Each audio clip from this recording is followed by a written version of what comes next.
Assalamualaikum warahmatullahi wabarakatuh. Bagaimana kabarnya? Ya, baik. Mudah-mudahan kita senantiasa dalam keberkahan Allah Subhanahu wa taala. Ya.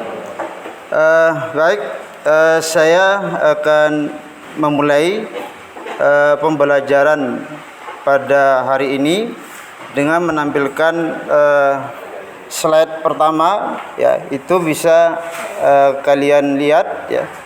Saya ingin mahasiswa memperhatikan ini, kalimat ini, ya. Ya. Atau mungkin bisa saya minta bantuan untuk dibaca. Siapa namanya? Abdul Majid. Ya, Abdul Majid, minta tolong dibaca tulisan itu. Bismillah, kami mulai. Ya. Ilmu kami gali tak ada batas untuk mencapai bintang di langit. Kami kuat dalam semangat, gigih dalam usaha. Bersama belajar, masa depan kami bersinar terang benderang. Ya. Bismillah, kami mulai. Ilmu kami gali, tak ada batas untuk mencapai bintang di langit. Kami kuat dalam semangat, gigih dalam usaha. Bersama belajar, masa depan kami bersinar terang benderang. Nah, ini menjadi penyemangat kita semua, ya, untuk kita terus untuk belajar, ya, menggali ilmu pengetahuan, ya, karena pendidikan itu menjadi kunci untuk membuka masa depan. Semakin rajin kita belajar, maka semakin besar peluang untuk kebahagiaan kita. Baik adik-adik sekalian, pada hari ini, ya, kita akan belajar, ya, tentang hukum perkawinan Islam di Indonesia. Submateri kita pada hari ini adalah konsep umum pernikahan, yang meliputi satu, tentang konsep perkawinan dalam fikih dan hukum positif. Kemudian yang kedua, tentang hukum pernikahan, ya. Yang ketiga, tentang dalil-dalil pernikahan, ya.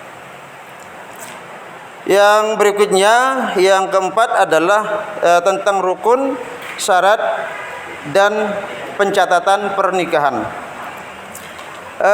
Adapun tujuan dari pembelajaran tentang materi ini, ini kelolosan, ya, adalah diharapkan kepada mahasiswa setelah belajar tentang konsep umum pernikahan, mahasiswa memiliki pemikiran yang kritis, memiliki pemikiran yang inovatif, ya, sesuai dengan bidang keilmuannya. Baik, kita langsung saja mulai dari poin yang pertama, yaitu konsep perkawinan dalam fikih dan hukum positif.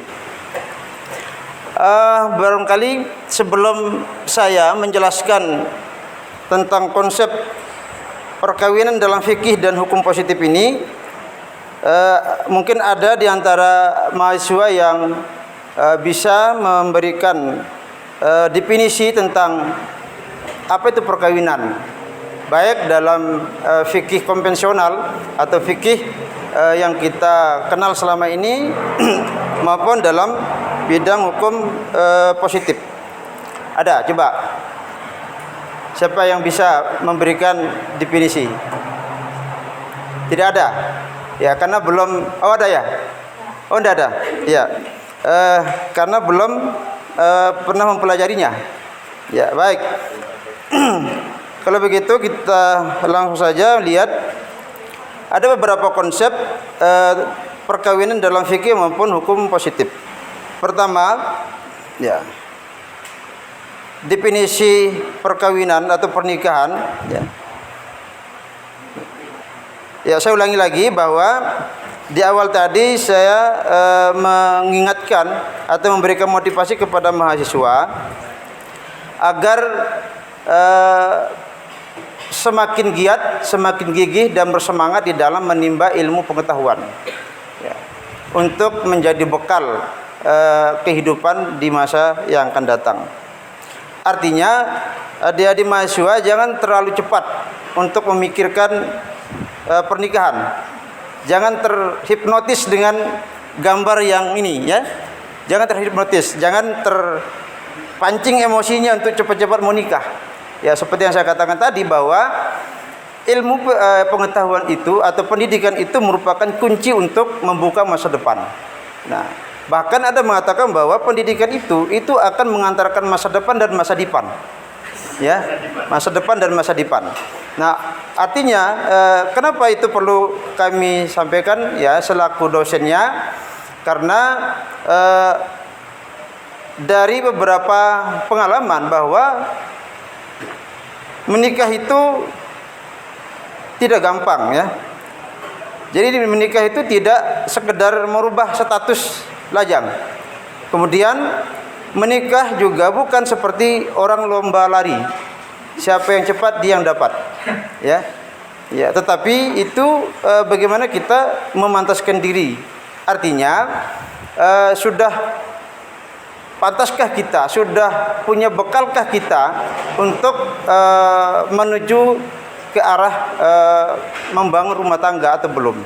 Nah, oleh karena itu kita harus, sekali lagi saya akan memberikan motivasi untuk lebih mementingkan pendidikan daripada mempercepat masa pendidikannya untuk menikah, ya.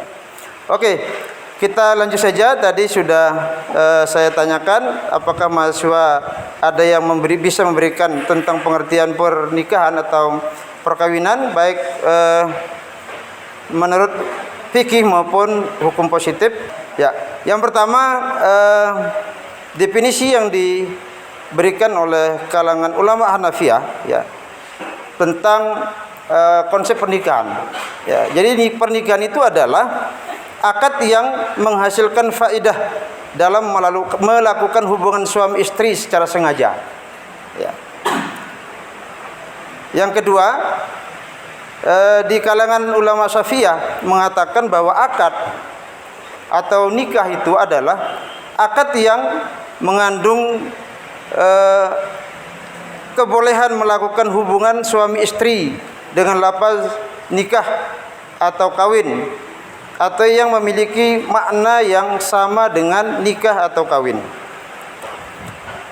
Kemudian yang ketiga, di kalangan ulama Hambali, ya, makna nikah itu adalah akad dengan menggunakan lafaz nikah, ya, atau tazwij untuk mengambil manfaat kenikmatan. Itu kurang hurufnya, kenikmatan, ya. Jadi kenikmatan, ya, kenikmatan atau kesenangan terhadap wanita. Kemudian pendapat yang ketiga itu dari kalangan ulama Malikiyah mengatakan bahwa pernikahan itu adalah akad kepemilikan yang mendatangkan manfaat atas kelamin dari seluruh, ya, manfaat atas kelamin dari seluruh tubuh wanita untuk dinikmati. Ini dari sampai di sini saja sudah mahasiswa sudah senyum-senyum nih. Ya. Ya. Oke, saya takut nanti terjadi sesuatu yang diinginkan. Ya, jadi kita lanjut saja. Oke, berikutnya, ya, batasan atau makna dari pernikahan di dalam hukum positif. Ya.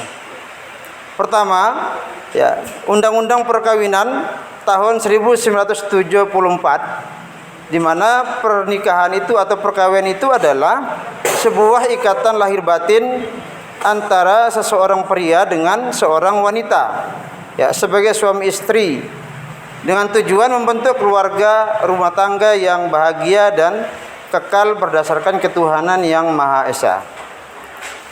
Yang kedua, di dalam kompilasi hukum Islam atau KHI, ya,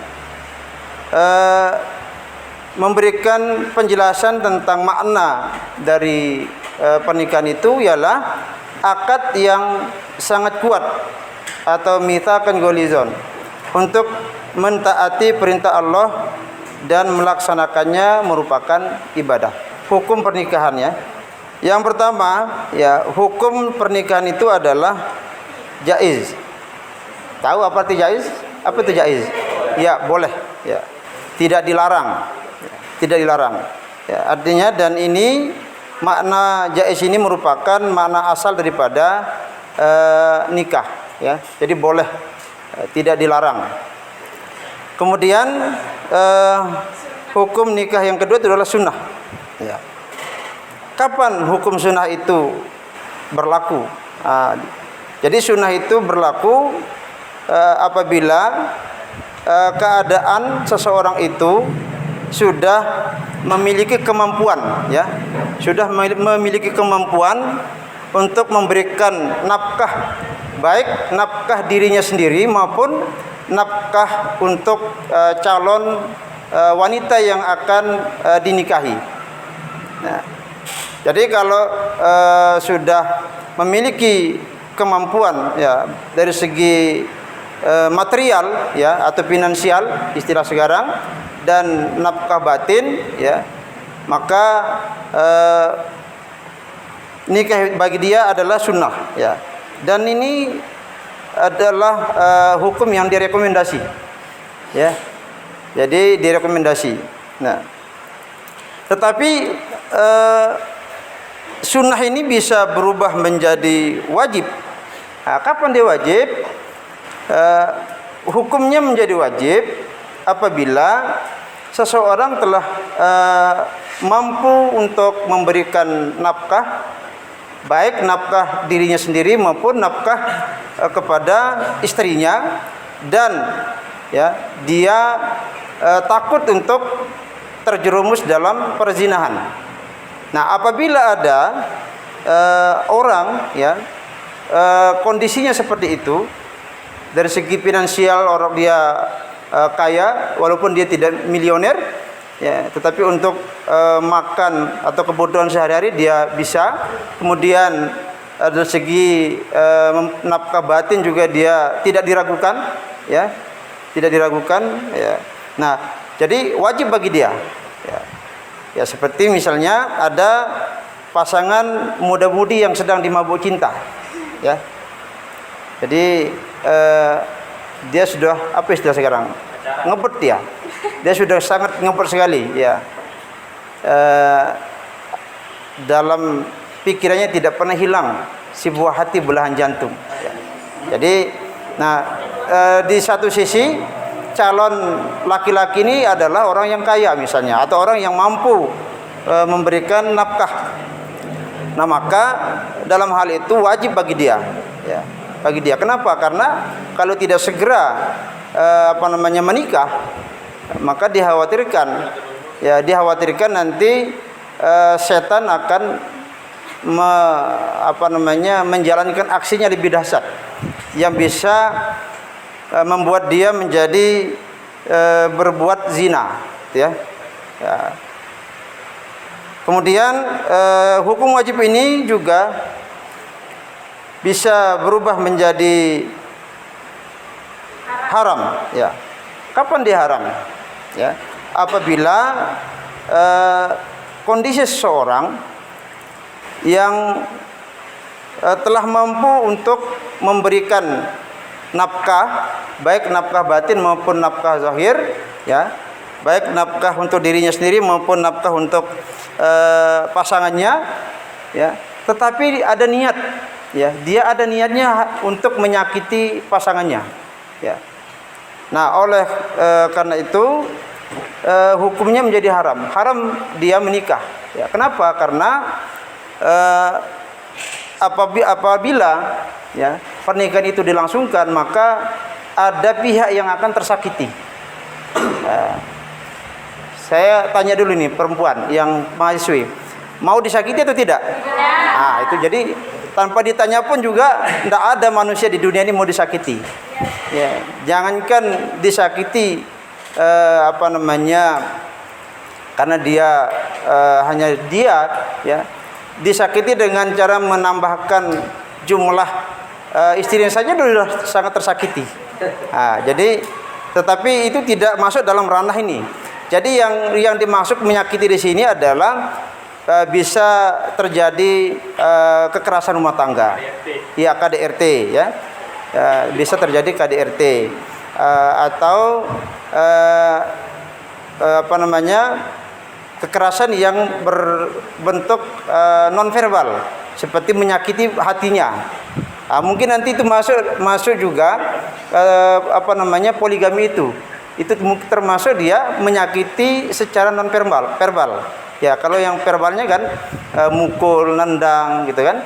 Nah, kalau yang nonverbalnya kan masuk di sini menyakiti hati, melukai perasaannya baik dengan kata-kata maupun dengan perbuatan.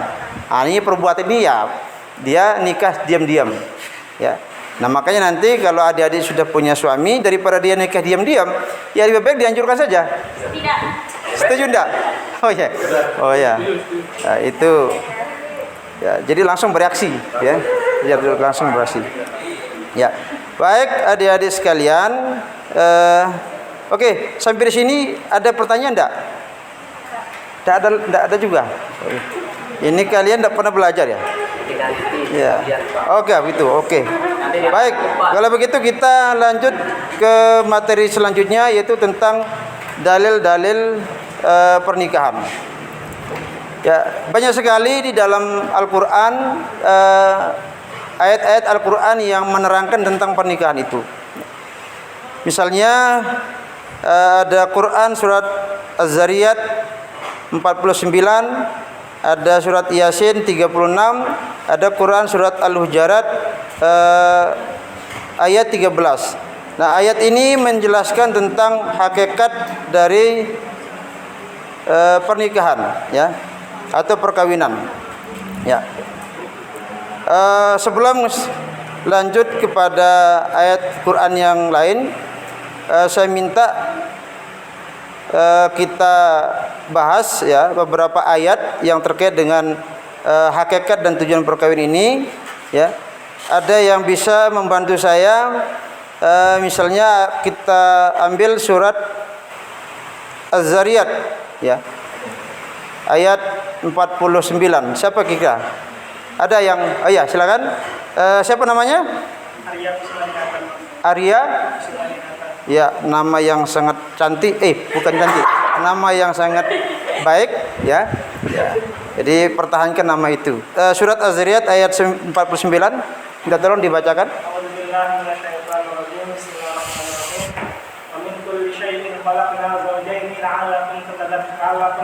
Ya. Ya. Jadi ayat itu menerangkan tentang apa namanya Allah menciptakan makhluknya di muka bumi, yaitu secara berpasang-pasangan ya. Jadi semua ciptaan Allah di muka bumi ini memiliki pasangan ya. Bawah pasangannya atas ya, kiri pasangannya kanan, kaya pasangannya ya, cantik pasangannya jelek ya. Ya benar, memang itu adalah apa namanya ketentuan Tuhan ya. Kemudian ada laki, ada perempuan. Nah, kemudian juga misalnya surat Al-Hujarat. Coba saya minta siapa yang bisa membacakan saya surat Al-Hujaratnya? Ya, silakan. Siapa namanya? Uswatun Hasanah. Ya, silakan Uswatun Hasanah.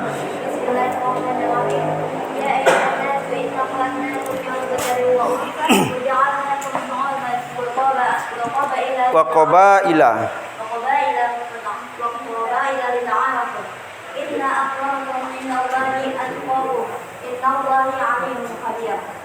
Ya.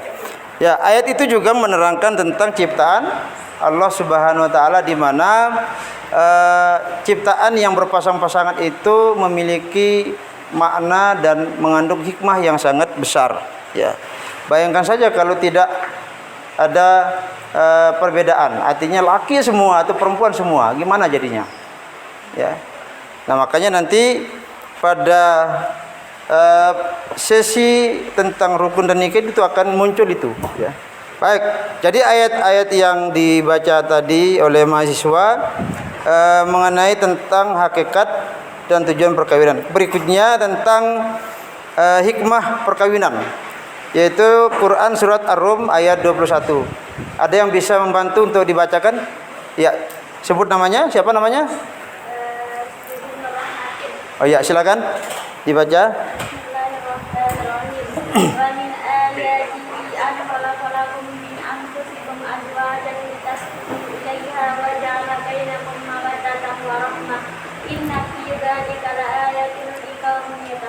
Ya. Nah, jadi ayat itu menjelaskan tentang tanda kebesaran dan kekuasaan Allah Subhanahu wa taala. Ya. Di dalam praktiknya ya kita melihat orang bisa berjodoh ya, itu tanpa tahu apa sebabnya. Ya, bisa karena atau bisa kenal melalui WA, atau mungkin bisa karena dia kenal di satu acara misalkan. Jadi tidak ada yang tahu ya. Jadi jodoh itu tidak ada yang tahu ya. Jadi betul-betul rahasia Allah ya. Dan itu sekaligus menjadi tanda daripada kekuasaan Allah yang mampu memasangkan atau mampu menjodohkan orang yang tidak pernah dia kenal ya. Makanya jangan heran ada orang yang berpacaran puluhan tahun tetapi dia tidak berjodoh. Ada orang yang hanya kenalnya melalui sosmed, hanya di Facebook saja, hanya beberapa saat, tetapi dia bisa berjodoh. Nah, jadi kita tidak boleh heran. Nah, tidak boleh heran. Dan sekaligus tidak boleh berkecil hati kalau putus dengan pacarnya. Nah, apalagi kalau sampai stres, mau gantung diri, ya itu salah ya. Jadi harus yakin bahwa jodoh itu tidak akan pernah tertukar. Ya, adapun masalah pacaran, PDKT, kemudian bahkan mungkin meminang misalnya, itu hanya sebagai proses usaha saja. Kalau memang tidak jodoh, pasti ada saja yang menyebabkan sehingga kita tidak berjodoh, ya. Sehingga kita tidak boleh galau, tidak boleh stres kalau ditinggalkan oleh pacar. Nah, ini yang senyum-senyum ini pengalaman kayaknya. Ya, baik. Kemudian ada juga surat Al-Quran, Quran surat An-Nisa ya, ayat 22 sampai 23. Ini menerangkan tentang orang-orang yang tidak boleh dinikahi. Nah, saya minta tolong lagi sekali mahasiswa siapa yang kira-kira yang bisa membacakan saya ayatnya ini. Ya, An-Nisa ayat 22 sampai 23. Oh ya, silakan. Siapa namanya? Perkenalkan, nama saya Abdul Majid. Abdul Majid. Oh iya, Abdul Majid. Silakan Abdul Majid. Bismillahirrahmanirrahim. Wala tankihu ma nakaha aba'ukum minan nisa illa qad salaf. Innahu kana fahishatan wa maqta. Wa sa'a sabilan hurimat 'alaikum ummahatukum wa banatukum wa akhwatukum wa ammatukum wa khalatukum wa banatul akhi wa banatul ukhti wa ummahatukum allati arda'nakum wa akhwatukum min ar-radu'ati wa ummahatu nisaikum wa raba'ibikum allati fi hujurikum min nisaikum allati dakhaltum bihin fa illam takunu dakhaltum bihinna fala junaha 'alaikum wa halailu abnaikum alladhi min aslabikum wa an tajma'u bainal ukhtaini illa ma qad salaf innallaha kana ghafurar rahima. Oke, ya, jadi ayatnya cukup panjang ya. Jenis orang-orang yang tidak boleh dinikahi itu sebetulnya ada, menurut ayat itu adalah 14. Ya, ada 14. Misalnya yang pertama adalah ibu. Ya, ibu kita ya, ibu kandung, itu tidak boleh dinikahi. Ya. Kemudian ya, yang kedua anak, ya anak-anak kita. Ya, anak-anak kita. Kemudian yang ketiga ya, siapa? Yang ketiga siapa? Ya, saudara perempuan. Kemudian yang keempat, ya saudara perempuan ya. Bibi ya, bibi. Ya. Mama, kakek. Ya, jadi nanti diidentifikasi sendiri ya. Ya, karena waktu juga ini ya. Baik, selanjutnya kita masuk pada poin. Oh ya, ini masih dalil-dalil ya. Tadi ayat Al-Qur'an, sekarang ini hadis ya. Jadi ada saya sengaja mengambil salah satu hadis ya. Sebetulnya banyak sekali hadis-hadis yang yang menerangkan tentang pernikahan itu ya. Tapi dalam kesempatan ini saya hanya menampilkan satu hadis saja ya. Yaitu hadis yang diriwayatkan oleh Anas bin Malik bahwasanya Nabi Shallallahu alaihi wasallam ya melihat bekas kuning-kuning pada Abdurrahman bin Auf. Ya, kira-kira mungkin ada peta gitu kan. Ada peta di kainnya mungkin ya. Kira-kira begitulah, karena tidak dijelaskan kuning-kuning itu dalam bentuk apa gitu kan. Ya bisa diterka lah kalau ada gambar kuning-kuning atau gambar peta di apalagi kalau kayaknya putih, pasti akan menjolok sekali itu ya. Ya, kemudian beliau bertanya, "Apa ini?" Kemudian dia menjawab, "Ya Rasulullah, saya baru saja menikahi wanita dengan mahar seperti seberat biji dari emas." Kemudian beliau bersabda, "Semoga Allah memberkahimu. Ya, selenggarakanlah walimah meskipun hanya dengan menyembelih seekor kambing." Nah, jadi hadis ini menerangkan tentang perlunya kita mencari pasangan atau menikah. Berarti artinya mafhum mukhalafatnya berarti kita dilarang untuk jomblo, ya. Jadi harus menikah. Ya. Dan hadis ini menerangkan tentang pentingnya walimah, ya. Artinya membuat acara, ya, membuat acara resepsi lah, resepsi, ya. Meskipun kemampuannya hanya memotong seekor ayam gitu. Katakan kalau kambing mungkin terlalu besar, ya ambillah ayam lah, ya, ayam. Baik, berikutnya kita sampai kepada rukun nikah. Nah, ini nyambung dengan gambar yang pertama, ya. Tapi maksud saya jangan kalian yang menghubungkannya, sehingga nanti keluar dari sini membuat agenda yang melingkari tanggal gitu. Oh, saya harus segera menikah tanggal sekian, ya kan? Ya. Ya, baik. Yang pertama adalah rukun nikah itu adalah kedua mempelai. Ya. Kemudian yang kedua adalah harus ada wali. Yang ketiga harus ada saksi, dan yang keempat ijab kabul. Nah, jadi masing-masing ini nanti memiliki ketentuan, tetapi tidak bisa saya sampaikan di kesempatan ini karena durasi waktu kita, perkuliahan kita yang sangat terbatas.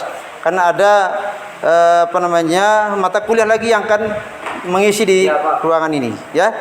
Ya, tetapi rukun-rukun ini harus diperhatikan oleh mahasiswa, ya, sehingga nanti pada waktunya, ya, bukan sekarang, ya, jangan sekarang, susah kita nanti buat acara. Jadi harus ada mempelai, ya, jadi tidak mungkin pernikahan itu berlangsung atau ada kalau tidak ada mempelainya, ya, tidak mungkin kan, ya. Dan kedua mempelai artinya dua-duanya itu harus ada, tidak boleh satu manusia satu kayu. Nah, itu tidak boleh, ya. Ya. Kemudian wali, juga wali itu adalah orang yang memiliki tugas untuk menghubungkan atau melegalkan hubungan antara laki-laki dengan perempuan. Ya, la nikaha illa biwaliin. Jadi nikah itu tidak akan sah kalau tidak ada wali, gitu ya. Makanya ini yang laki-laki, ya, nanti kalau kira-kira mau jadi calon istrinya itu harus dibaik-baikin itu orang tuanya supaya gampang nanti ya akadnya, ya. Ya. Nah, yang tadi adalah rukun, sekarang syaratnya, ya. Yang pertama, kedua mempelai itu harus beragama Islam, ya. Nah, artinya bahwa tidak boleh salah satu di antara pasangannya tidak beragama Islam. Misalnya ada yang Kristen, ada yang Islam, lakinya Islam, perempuannya Kristen dan sebaliknya. Jadi harus kedua-duanya beragama Islam. Kemudian yang kedua, ya tidak menikah dengan mahram. Tadi sudah kita bahas tentang orang-orang yang tidak boleh dinikahi. Jadi mahram itu artinya orang yang tidak boleh dinikahi. Kemudian tidak sedang dalam melaksanakan ihram, baik ihram haji maupun ihram umroh. Nah, jadi itu tidak boleh menikah ya. Kemudian ya bukan pasangan yang diharamkan, ya sama dengan yang tadi itu ya, bukan pasangan yang diharamkan. Artinya begini, bukan pasangan, artinya misalnya perempuan itu dia tidak sedang menjadi istri orang, ya. Jadi tidak boleh kita menikahi istri orang. Ya, ya kemudian ya wali jelas ya, harus ada wali juga, masuk dalam syarat juga ya. Kemudian ya itu tadi tidak sedang beristri 4. Nah ini, jadi laki-laki ingat apabila istrinya sudah 4, kalau mau menikah maka harus diseleksi dulu yang 4 itu. Ya, siapa yang kira-kira mau dieliminasi? Ya. Ya, siapa yang mau dieliminasi? Siapa yang mau dieksekusi dulu salah satunya? Jadi di dalam syariat kita, ya, di dalam agama kita tidak membolehkan lebih dari 4. Ya. Baik, mengenai syarat sah nikah ini mungkin ada pertanyaan? Iya, silakan. Baik, masalah wali, apakah sah kalau misalkan mempelai keduanya di satu tempat dan tapi walinya di jauh gitu, terus pas menikahinya lewat video call, apakah gimana hukuman? Ya. Baik, itu pertanyaan yang sangat berlian, ya, sangat baik sekali sesuai dengan kondisi zaman kita sekarang ini. Jadi pertama saya akan menjawab bahwa bagaimana proses pernikahannya ketika walinya berada di tempat yang sangat jauh, yang tidak mungkin secepatnya bisa pulang atau datang ke tempat pernikahan anaknya. Nah, satu, dia boleh berwakil, ya, dia harus berwakil. Dia terserah dia berwakil kepada siapa saja, ya, boleh berwakil kepada orang lain, ya, tidak mesti harus kerabatnya, ya, boleh, ya. Minta nanti calon mempelai perempuan nanya kira-kira siapa yang akan menjadi wali saya, gitu kan, yang akan menikahkannya, ya.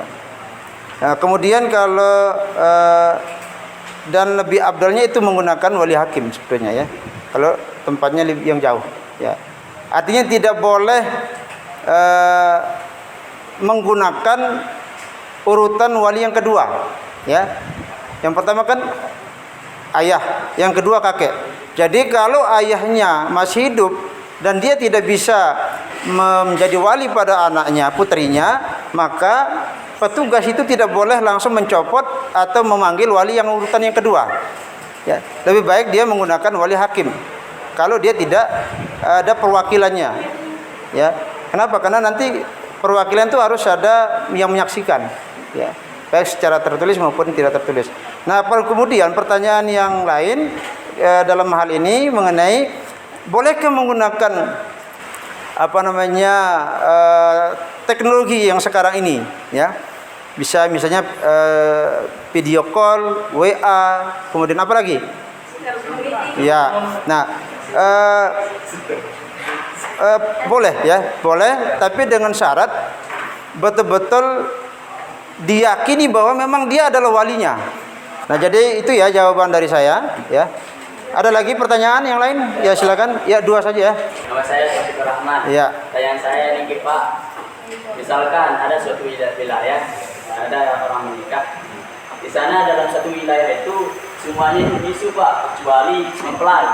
Nah, kecuali mempelai, semuanya bisu nih, Pak. Semuanya bisu. Apa ya?